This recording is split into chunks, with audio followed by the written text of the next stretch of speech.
dalu daras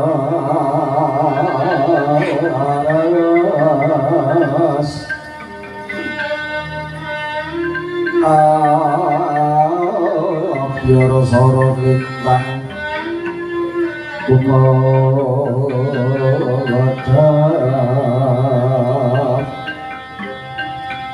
titi somyo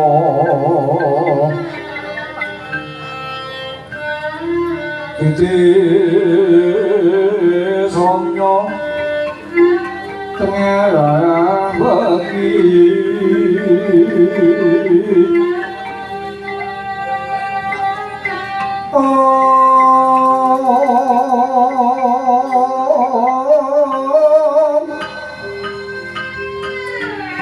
karenan kang bodyanira bodyanira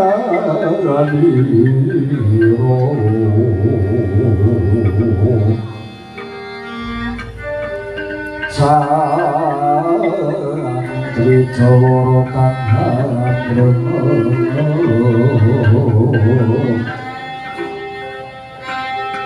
manungsung sarining kembang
menika samono kasolaing wayah dalu dereng wonten sambuting carita.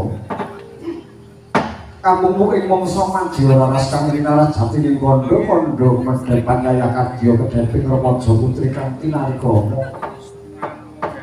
Tan karo loro-loran panjenengan siti sidhong permanen pranan ing Triloka tangan Candra Kirana mintahan alika pinarbaweng Surya Ratri. Dupi wis dumugi tengahing dalu dereng wonten sambuting carita mung pinangun lalekaning panyandra ing swasana. Para anggon madya ing tawang katon sumibrak ing akasa katon biru maya-maya hanglap-lami.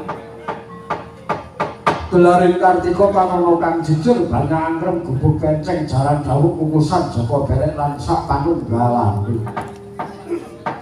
Amung sedaya semelo gemablaring lintang Bima Sekti kang hambelah tutuke Gana Kadyan Tilating Batara. Larase Srendra Paketi Sanga panjine hara-hara. Eka Padmasari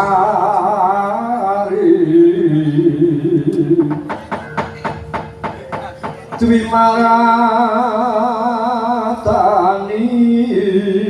Trikawula busana Catur wanara rubukam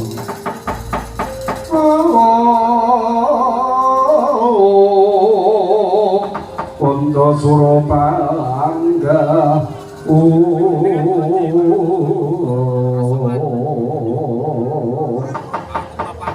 Sadguna Reko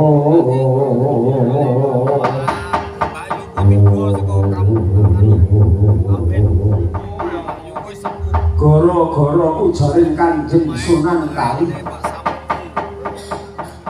Sinebat Trikawula Bisana ya Jabang Bayi ana kandhetaning Sang Hyang Citra Sasi nampa sukma sejati lumantar panglimaning malaikat kang ingaran malaikat Jibril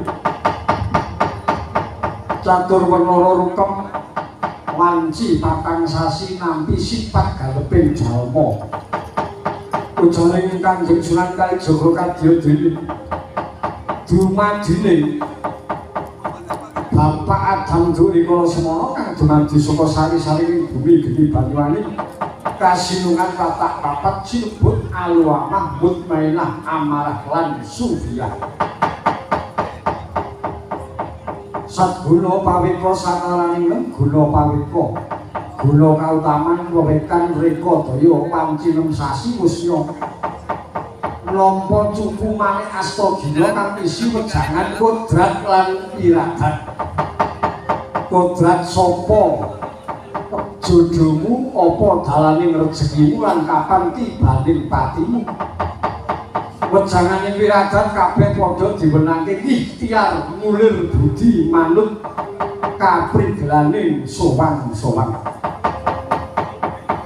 Nawa dasa yaksa mati nawa saka dasa 10 yaksa mati batang ucap-ucap sakang sasi 10 dina wong wadon nglairke Jabang Bayi iku sinebut perang Sabilullah mula uga sinebut batang ucap-ucap lair ponang Jabang Bayi laire nangis glegak ngono nangisi puncating cupu maning astagina nangisi perjanjian tekaning pati nangisi ketemune jodoh lan nangisi dalaning rezeki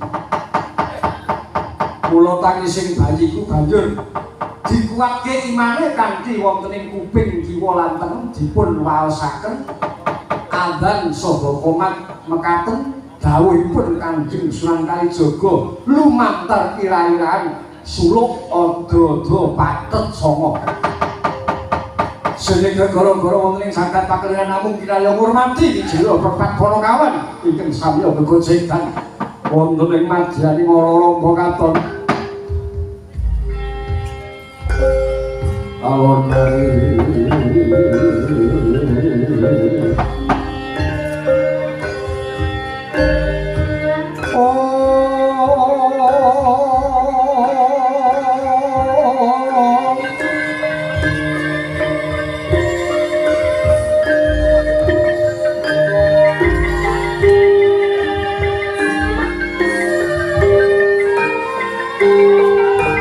saya daluan arah sabya sora bintang kang ngedhap iki somya madya ratri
Assalamualaikum warahmatullahi wabarakatuh.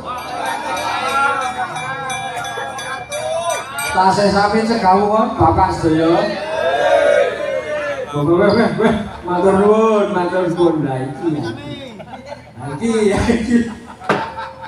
Lah iki. Niki kula niku heran Pak timber iki. Sami Pak. Niki tasih sami periksani wayang-wayang Bapak Ibu. Lah iki. Lah niku kula niku heran tenggen kula dhewe mriko. Wayangan niku jam 12:30 niku sing nonton 3 niku sing siji lamur, sing siji kengker, sing siji lek mlaku ngeten iki. Napa malih nyuwun pangapunten wonten di beberapa daerah nggih mriku lor-lor mriku nggih mboten nyebut iki. Wayangan klasik kaya jam 12 ngeten menika wis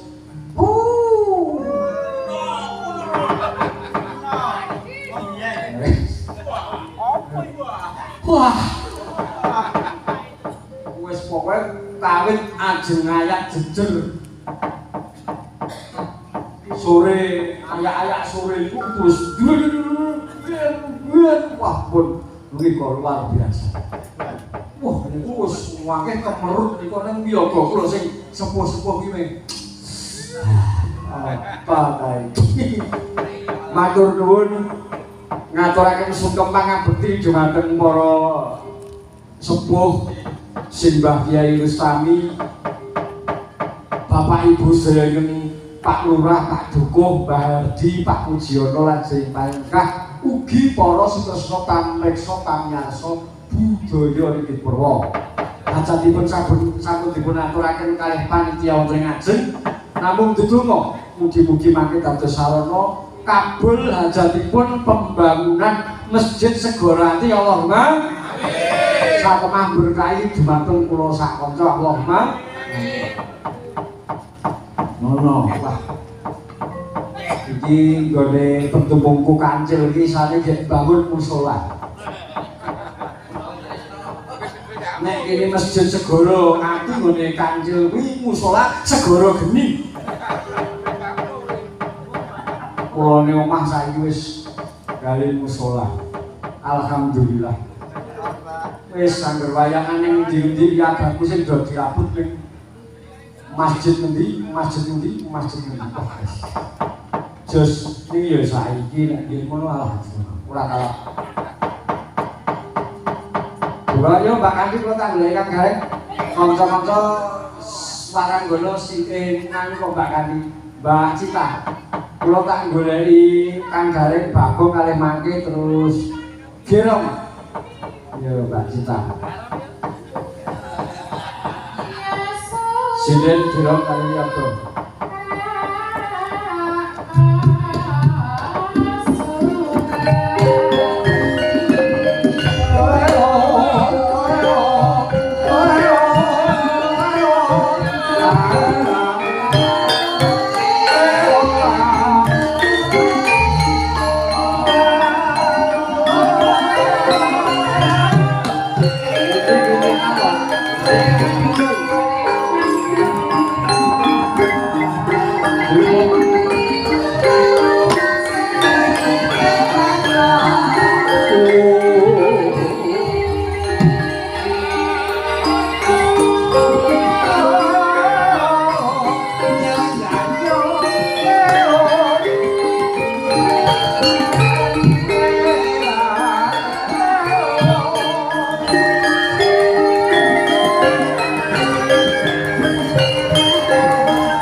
Asam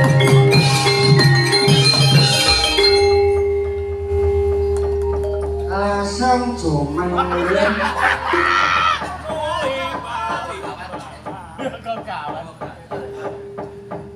wis rasa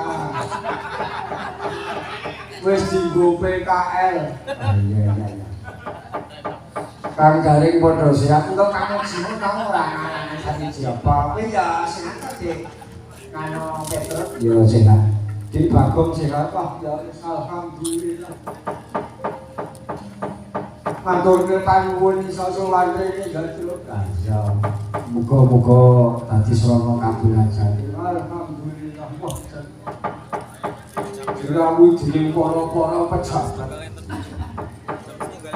Dirawuhi dening para kamarsa lan isih padha lenggah bengi ya. Ya. Disuwuni lakon apa kuwi kanggo swarga wis muga dadi srana iki kaya wong nyuwarga. Kaya wong haul, kaya wong ngekol nek cara awake dhewe. Ya.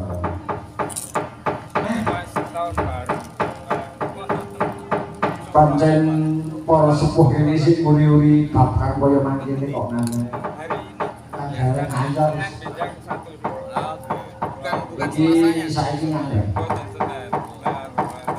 Terus ngatur kira lakon dhisik. Iya. Waktune dasare ya wis ijin lahirne ora krasa. Setengah loro. Monggo ini nang masjid kudune ya pancen maksimal jam 3.15 menit. Oh.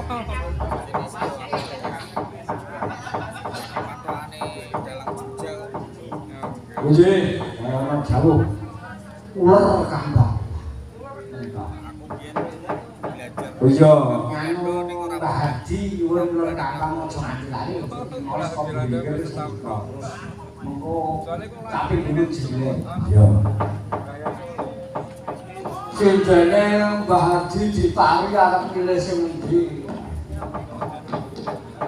Jane kira-kira sing senada sing seirama ya sing pojok ana dhewe Ibu Wara Saliem.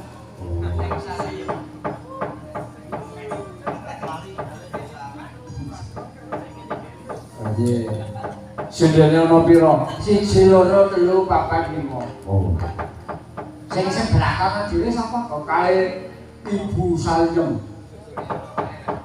Kae biyen kae jaman aku manjang awan gaweane tata debuk kae wis. Wah, mrihatin ke aku kae biyen ngerol kae kan. Oh.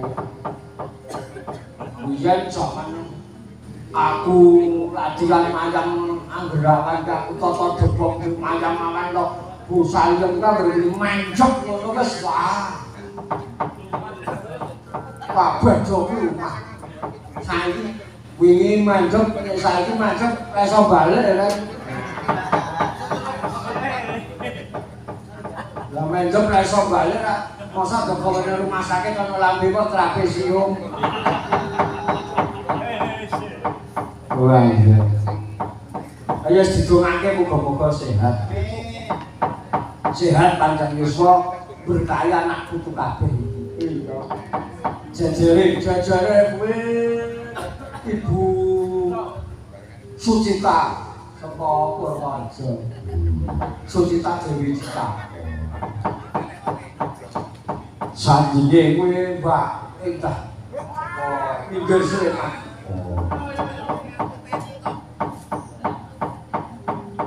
Sing loro kene dhewe kuwi saka majelis Segara Genino. Oh. Mbak Saras karo adine. Adine ku sapa ra adine? Oh, gak tak kenalan. Adine Saras. Sana adine. Ayo, Pak Brasil nganggo speaker kuwi kok. Ya sekarang jenenge wong tuwa ki nek ngomong kok nganggo speaker.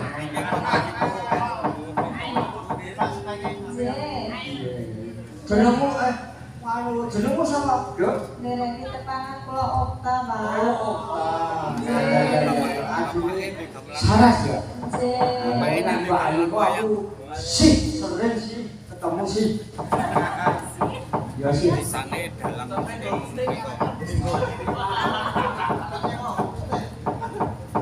Bayu pula duwe Homestay Saraswati. Sing sekolah wis rampung wis sekolah. Sampun. Wis rampung wis sekolah. Oh, terakhir sekolah di mana tuh? Isi. Oh, jurusan apa? Jurusan pendidikan seni pertunjukan. Oh, pendidikan seni pertunjukan. Jane.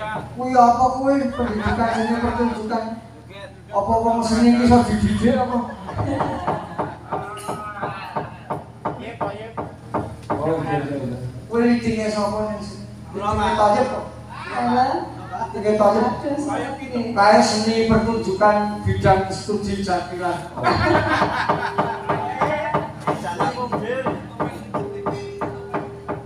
Alias fakultas Pungjil.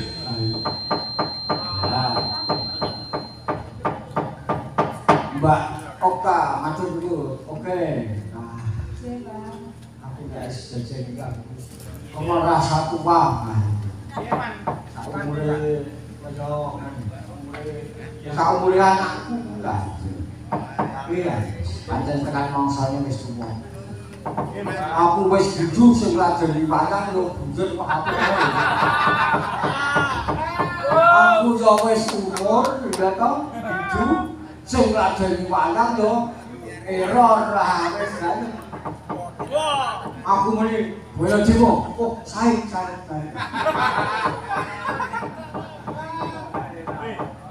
Lah iya. Ya alhamdulillah kabeh wis dadi kesibukan ana sing kudu start kerja kali isuk tekan sore ya. Ayo Mbak Cita iki saka Bardi sesepuh kene nyuwun uler kambang. Monggo Mbak Haji dipun nikmati menika Cita.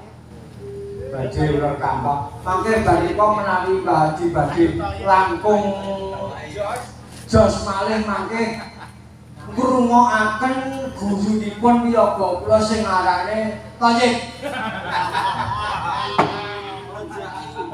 Lek guru piye iso kaya wong edan pasar berosot kae lho.